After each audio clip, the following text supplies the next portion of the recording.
Good afternoon, traders. This is Christian Farmhertz, Tribeca Trade Group, and welcome to today's end of day recap. It is already Thursday, the 26th, and we have just a couple more days of January. I think we have 3 more trading days.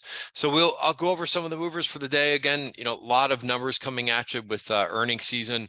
In the middle of obviously earnings season, a couple of names that reported after the close today. Visa, which is up a little bit, of about 1.6%. You've got LHX, which is also up, and obviously a few other names that are in the mix. More names today after the close that are down. Intel, which just does their usual job of not doing very well on earnings, are down 8% after hours. You also have a couple other names in there too. Clack is down about 5%. Their guidance was a little bit weak. Hasbro announced that they're cutting workforce after our disappointing holiday sales. Their name is down. I think they're also bringing down Mattel a little bit. But yeah, those two semi names, the semis have been so strong, depending on which area of the semis that you're looking at, but most of those groups have been pretty strong. Perhaps they're going to take a little bit of a breather on that, unless maybe Clack comes back. Intel again, it'll be interesting to hear what they say, but it just seems like they're just kind of getting behind their the group and having a lot of issues. So we'll go through that. I'll talk about a couple other names in that group in just a second. All right, and before I forget, risk disclaimer in front of you. Everything that we're going through is for information purposes only, not giving out any advice or recommendations. Please read the full risk disclaimer there. So, kind of an interesting day, and with the way that the market opened, it did feel like there was some profit taking. These gap ups, again, you kind of have to remember, which we went over in the trading room earlier, that you have to be, well, you don't have to be anything, but in terms of trading, it always helps to be a little bit of a seller on the open, let things kind of settle in a little bit, which they did. And if we watch this price action, particularly in the Qs today, because that was kind of a little bit of a roller coaster ride today, but we did kind of come in and hold support where we needed to. So again, a little bit tricky with this move, NASDAQ futures. This is right where we were on the open. We kind of came back a little bit. We had a second move up, and then really kind of just kind of felt that volume here right about till like 11 o'clock in the morning. And if you notice, we try to point these things out in the trading room. If you're there, you kind of know, but around 11, like really right around 11 o'clock in the morning, is where you can kind of turn a little bit, or maybe see the low a little bit of a move. Sometimes traders are focused on the European close, but I think it's actually more 11 o'clock. Unless there's something big going on in Europe. If there's nothing going on in Europe, like there's not any major huge volatility in Europe, then it's really 11 o'clock is where you'll kind of see things perhaps either change direction for the day, or possibly put in a low. That and of course, like right around 1 o'clock is also the time. And that sometimes is around 1:15, sometimes it's around 1:30, but you could see that big green candle, and that was right around 1:30 today. So again, those are two times to kind of jot down or remember. Right around 11 o'clock. 11:05, and then the 1 o'clock hour. But again, you could kind of see what happened here. After that little bit of profit taking, I would call it, we did see a nice kind of regrouping here. And another theme that's been present this year is just the buy the dip mentality. We saw that yesterday too. Markets started down and buyers kind of stepped in. So I think that shows a couple different things. It just shows that there's something that's changed this year so far. And as well, I think that there's a lot of funds that are positioned the wrong way too. Remember, just a couple of weeks ago, we had every analyst come out and tell us that they thought, with their crystal ball, that they thought it was going to be a really bad first half of the year, and then the second half it would get better, right? I'm always, as long as I've been trading for, which is longer than 20 years, I've just learned to be very suspect of these folks. They really do a good job at selling. Some of them are really good and do nice analysis, but trying to make predictions, I can't predict what's going to happen day to day, and for these guys to think that they can come out and predict how the year is going to go, and then they all kind of get behind one another. I think to understand that is really good, to know that. Another thing too, just a quick point that I try to throw in a little bit of trading knowledge, things that I've learned over the years. And I said this on Twitter a couple days ago, but it seems like there's a lot of people that are really focused on macro, and I get it. I am too, because it's for a lot of 2022, bonds really mattered, with the US dollar really mattered. And I was even quoting today, I was like, say, the US dollar is actually picking up a little bit. And that really, by the way, stalled. If you want to look at just what dollar futures were doing today, you could see that we actually had a pretty decent move up here, right? And but then it fizzled. We didn't really see too much of that. I think we saw this a couple of days ago too, a quick move up, and just the dollar strength is not there. So again, it's something to monitor. If you go to this UUP ETF, I actually put on a hedge in this thing today. I actually put on a little bit of a long position. Again, just basically taking a flyer saying, hey, where we are in the weekly chart means that there's some support down here. However, when we look at the trend, one of the reasons why I have the 5-period moving average on my chart is because it'll tell you if something is trending or not, right? And if you look at UUP, or if you look at DXY, is a little bit cleaner because there's no value areas here, but you can see that the price cannot get above the 5-period moving average right this second. For the last couple of weeks, every time, remember, for a while, equities were doing this. They were trending down. They couldn't get over the 5-period moving average, and then once it does, the trend changes a little bit.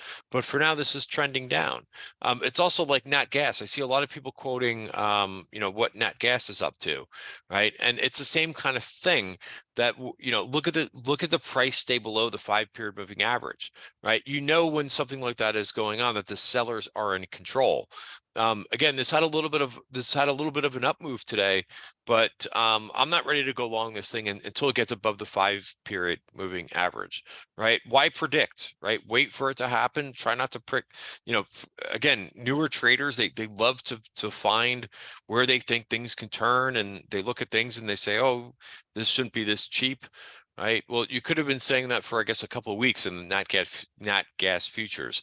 I am on watch for a reversal, but I'll wait till this gets above the 5-period moving average.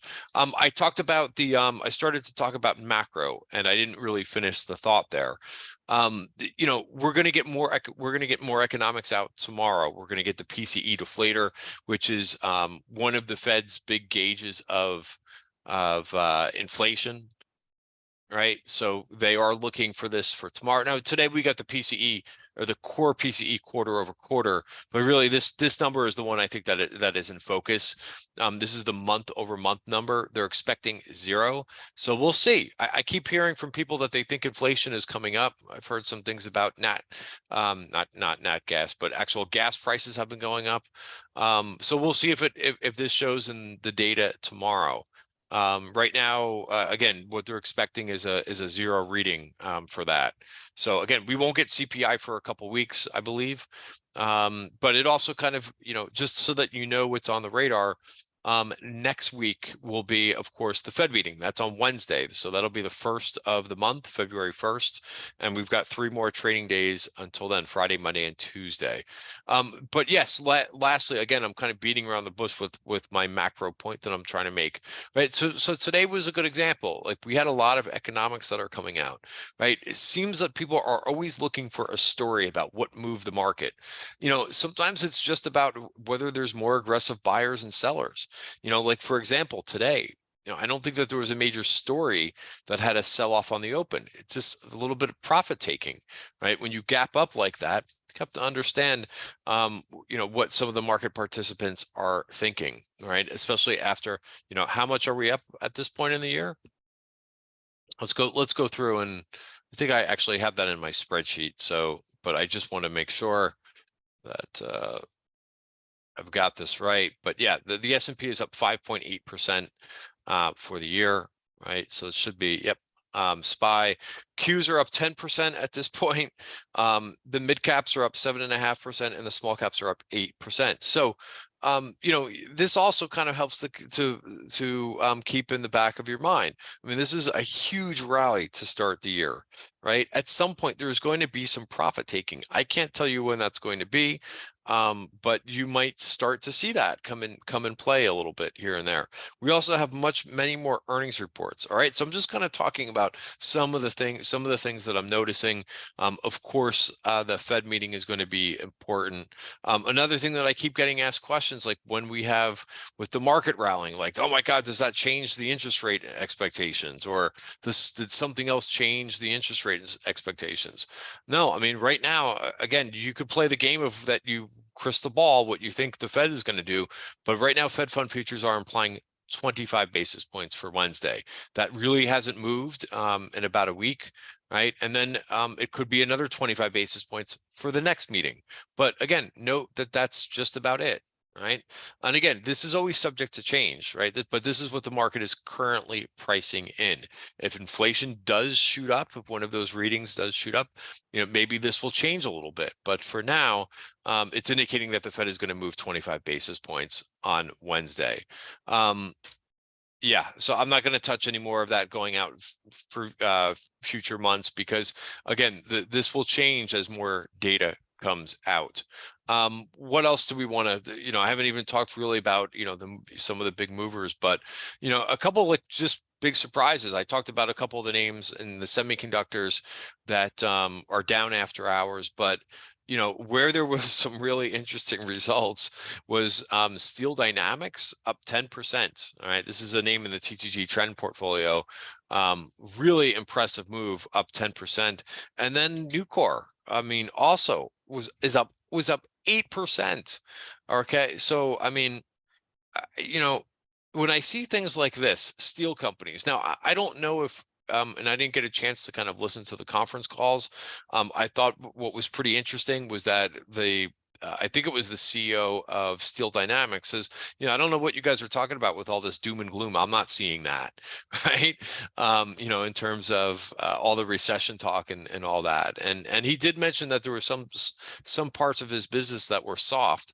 But overall, I mean, to see steel companies I move up like this, I think is a pretty good sign, right? And I don't think there would be many that would argue with me on that. Speaking of China, I think this is also very interesting, right? Every time the last couple months, every time we get some sideways consolidation in China, here was about a month of consolidation, quick move up, more consolidation, and these things are resolving higher. And if you look across some of these names, PDD had a huge move, moving up to that VPOC. Billy looks pretty good, right? Billy's starting to move higher. Baba, which of course is a big name in the group, it's different looking chart, but on the weekly chart, this looks like it may be breaking the value area here. Needs to close above 120 by the end of the week. But again, very, very impressive, and again, if we look across the semis group, I thought that this was a pretty interesting name. ALGM, right? Now, again, this name is going to have earnings next week, but again, look at the little digestion here and then pop. So impressive, and on decent volume too. So that's one of the semis. Of course, things like ALCS, ACLS. Oh, that's an ugly one. But I mean, look at this thing trend.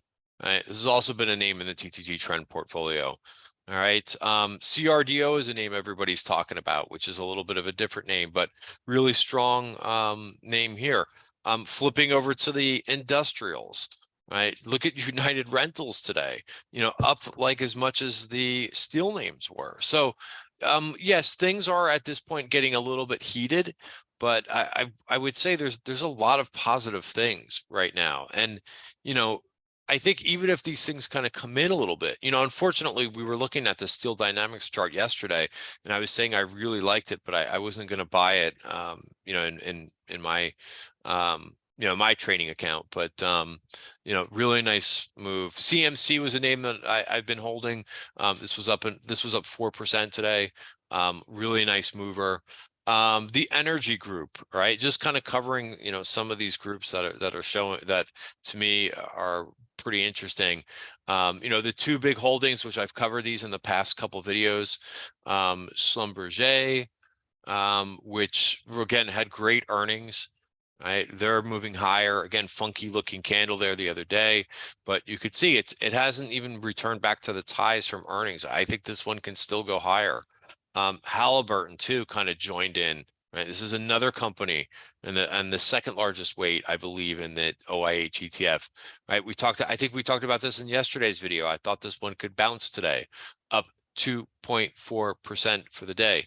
A couple other ones too. I think the CHX Champion Corporation, right? This looks very good too. There's a VPOC up here to shoot for 35.22. I actually took a shot in a name you probably haven't heard me talk about in a while. So this is Constellation Energy. It really kind of, once it broke the 50-day moving average, it's been kind of trending lower. It's going to have to get through that bottom of value area. But again, we only have 3 more days of January. So as long as it can kind of stay above this 84, 85 level, it could be in play to kind of move higher here and get back above the 20-day moving average. So I took a shot in that name as well. I actually traded a little bit of the CPRI today, but I didn't hold it. With this inflation report tomorrow, I don't need to be in everything. Notice as well that it didn't close above the value area for the week. 64.28 is something that I'm watching for tomorrow. Some other fresh names, because I don't know if I'll get to a report tonight on Substack, but here's your out of the box names, names that are breaking out on multiple time frames, but not super extended. Tractor Supply, you could actually put this together with the United Rentals. Also really, really strong, moving out to new highs, even though it's kind of a funky looking candle. But again, just you kind of put this with that group. Caterpillar made another new high again. So very, very strong. All right, guys, that is it. We'll keep it simple, try to keep it simple anyway for today's end of day video. Guys, have a great night, and I'll see you tomorrow.